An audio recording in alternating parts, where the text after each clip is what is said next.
Plant world అని మనకు మరొక చాప్టర్ ఇవ్వడం జరిగింది. మనకు ఆల్రెడీ పేపర్ 1లో ఆల్రెడీ ఒకసారి మనం డిస్కస్ చేసుకున్నాం.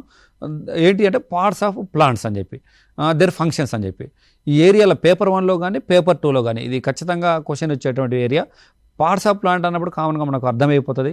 వేరేంది, కాండం ఏంది, పత్రం ఏంది, పుష్పం ఏంది, ఫలం ఏంది, విత్తనం ఏంది, విత్తనాల వ్యాప్తి ఏంది, వీటి మీద ప్రతిసారి ప్రశ్నలు అడుగుతామండి. వేరు రూపాంతరాలు, కాండ రూపాంతరాలు, పత్ర రూపాంతరాలు, తర్వాత వీటి మీద ఎప్పుడు కూడా మనకు ప్రశ్నలు తరచుగా అడగడం జరుగుతూ ఉంది. ఇవి క్రింది వాటిలో కాండ రూపాంతరం, క్రింది వాటిలో వేరు రూపాంతరం, క్రింది వాటిలో పత్ర రూపాంతరం, ఇలాంటి ప్రశ్నలు మనకు తరచుగా మనకు కనపడతా ఉన్నాయి.